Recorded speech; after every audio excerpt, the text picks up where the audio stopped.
A recent analysis from the UK medical community suggests that the women depicted in Leonardo da Vinci's Mona Lisa may have suffered from health issues such as obesity, high body mass index, and high cholesterol. 레나르도 다빈치의 작품 모나리사 속 여성에게 비만을 비롯해 체질량 지수와 콜레스테롤이 모두 높은 건강 문제가 있었을 가능성이 영국 의료계의 최근 분석에서 제기됐습니다. Oh dear, so Mona Lisa wasn't the fittest, the healthiest person out there. Apparently, she was known as Lisa del Giocondo, and I guess they're saying in the painting she had some very uneven skin tones, small lumps that were visible on the back of her hand that, people were saying these could be leading to certain medical conditions. Assuming, of course, that the painting was that accurate of exactly what she looked like, then, it could be something where there's like, oh, wait a minute. Well, if this is, if we're going to take this as a photo, then these would be some conditions that she could have. Yeah. Well, they say she was a mother of 4.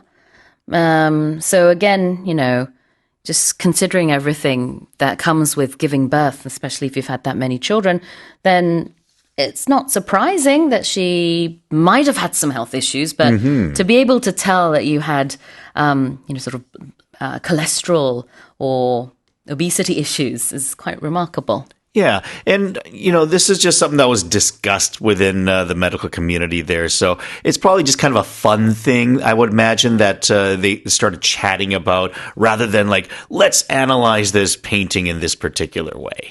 그래요. 자, 그래서 이 사진이 아니죠. 그림인데 사진이라고 좀 가정을 하고 분석을 해본 겁니다. 이 그림상에 보면은 피부 톤이 불균형하고 손등에 작은 덩어리가 보인답니다. 자, 이런 거로 미루어 짐작하건대 모나리자가 여러 가지 건강상의 문제가 있었을 것이다. 체지방률 높았을 것이고 콜레스테롤 레벨도 높았을 것이다. 등등의 분석이 새롭게 나왔습니다. Very interesting. This is according to who? The medical community? Yes. And of course, the medical community is just a group of people that all work in the medical field. So it could be doctors, but it could also be perhaps nurses or other people involved in some way, shape, or form with the medical community. So it's just a group of people that talk and write about medical issues. 네, 의학계에 따르면 이렇다라는 얘기고요. And what are health issues? Health issues are problems with your health. So anything usually negative, I think, that's discussed about what could harm you medically. 그렇죠. 건강상의 문제입니다. Health issues라는 게. 특히 이 그림이 그려졌을 르네상스 시대에는요, 이게 풍채가 좋은 게 어떤 부의 상징, 권력의 상징이었다고 해서 그때는 지금과는 완전히 다르게 약간 살집이 있는 게 좀 더 있어 보이고 그랬던 것 같아요. 그래서 지금 또 어떤 추가적인 예측이 나왔냐면 나중에 미래에 한 2020년대의 그런 초상화들을 보는 우리 미래 후손들이 봤을 때는 와, 이 시대 사람들은 이렇게 살 빼는 것을 좋아했구나. 마른 게 좋았던 그런 세대였구나라는 얘기가 나올 수 있을 정도로 요즘은 우리 인식이 많이 달라진 거죠. 건강하다라고 했을 때 우리는 좀 날씬한 사람들을 많이 생각하니까 인식의 차이. 네. 자, 다시 한번 읽어보겠습니다. A recent analysis from the UK medical community suggests that the woman depicted in Leonardo da Vinci's Mona Lisa may have suffered from health issues, such as obesity, high blood mass index, and high cholesterol. Let's move on to the next headline.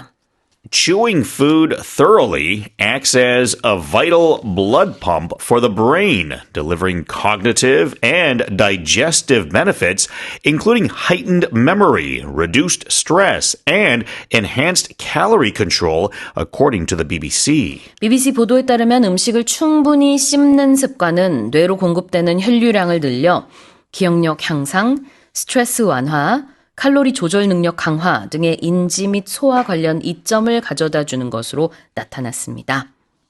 You have to chew your rice properly. Yeah, they say, you want to chew things 40 times is a number that's often cited. Yeah, I mean, that's a lot. It is a lot. And I guess it depends on what it is that you're chewing. If you're having porridge, then I'm sure you don't have to chew it that much. Right. But if it's a tough piece of steak, then you might want to chew it even more than 40 times. 그러니까요. 우리 이제 부모님들이 밥 그렇게 삼키지 말고 꼭꼭 씹어 먹어라 하는 데는 다 일리가 있었네요. 이렇게 꼭꼭 천천히 씹어서 먹으면 기억력 향상에도 도움이 되고 혈류 증가, 집중력 향상, 스트레스 완화 된답니다. Yeah, and they say the big reason is when you're chewing, not only are you using muscles, but your brain understands that you're in the motion of chewing. Therefore, you naturally release saliva into your mouth to be able to break down the foods, and that is a good thing within your body. So it helps metabolically in terms of digesting the food better and stuff like that. So the thing that I wondered when I saw that, I was like, wait a minute, then I wonder how effective it would be to just chew gum. So if you're chewing gum, then does that help with your body as well in these other ways? And they actually did say that chewing gum has been shown to boost concentration, intelligence scores, and alertness by up to 10 to 20% during demanding tasks. But they also mentioned that those effects only last about 15 to 20 minutes. Oh. Okay. 이렇게 천천히 씹는 행동이 우리 인지 기능에 도움이 될 수 있다라고는 하지만 그렇게 뭐 장기적으로 가는 건 또 아니네요. Yeah. It made me kind of wonder because I know a lot of baseball players. Especially if you watch movies or see close-ups, a lot of them like to chew bubble gum, especially when they're in the batter's box. So maybe it allows them to focus better on pitches coming in. So, or I don't know, but maybe it is something behind that that's actually proven scientifically. 네, 지금 이게 BBC 보도에 따른 건데. 굉장히 여러 가지 연구를 다 끌어모아서 종합적으로 이렇게 발표를 BBC 측에서 뭐 발표라기보다는 보도를 한 거예요. 그러다 보니까 이제 터키 연구에 따르면은 매일 30분 이상 껌을 씹으면 스트레스 완화, 불안 감소에 도움이 된다. 수술 전에 어떤 불안감을 완화시키는 데 도움이 될 수도 있다라는 국내 연구도 있고요. 그다음에 또 뭐 여러 가지 다양한 유럽의 연구도 뭐 포함이 돼 있고 여러 가지 그 씹는 것과 관련된 연구들을 종합적으로 이제 분석해서 낸 기사입니다. Right, let's have a look at acting as something. Acting as something is like taking on the role of something. So you are doing this. That could be similar or exactly as what it's talking about. 무엇의 역할을 하다. Today, Jason is acting as our newscaster, but on a daily basis, you act as a husband and a father and a friend, and then, of course, you act as a sportscaster when you're doing your other jobs as well. 이런 식으로 이제 act as는 어떤 역할을 하다인데요. Chewing food thoroughly, 아주 이제 천천히 꼼꼼하게 씹는 행동이 it acts as a vital blood pump for the brain. 뇌를 위한 그 혈류 펌프 역할을 해준다. All right, what's heightened memory? Heightened would be like raising the level, raising the bar on something. So if you think of heightened, you think of how, the word height in there, you might think of how tall something is or something that's going up. Yeah. So think of it in that way as it's improving your memory, as it would be saying in the article. 고조되고 고양된 것, 높아진 것이 heightened입니다. 기억력이 좋아진다는 얘기겠죠. 자, 그 다음에 기억력 향상 이렇게 또 해석을 할 수 있을 텐데요.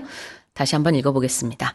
Chewing food thoroughly acts as a vital blood pump for the brain, delivering cognitive and digestive benefits, including heightened memory, reduced stress, and enhanced calorie control, according to the BBC. Here's our final headline. More than 1,000 people dressed as Marilyn Monroe gathered for what would have been the legendary blonde bombshell's 100th birthday, setting a new Guinness World Record.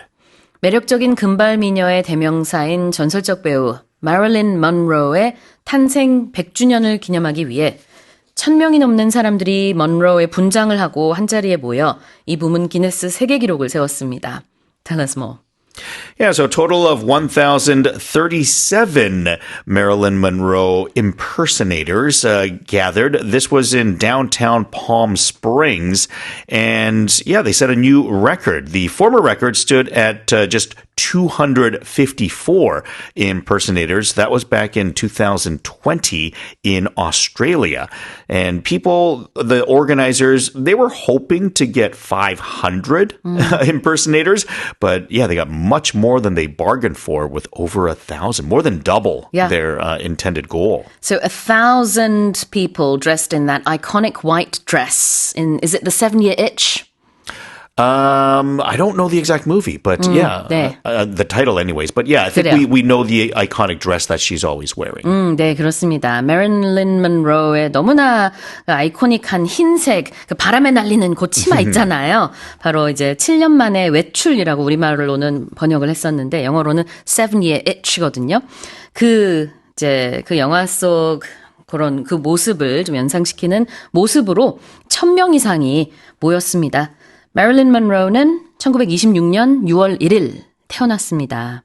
그리고 이제 36살의 굉장히 젊은 나이에 1962년에 사망을 했죠.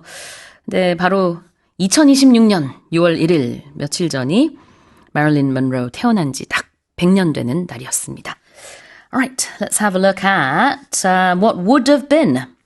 What would have been is something that could have, might have happened or been something, but it didn't actually take place. So we're talking about something that's hypothetical.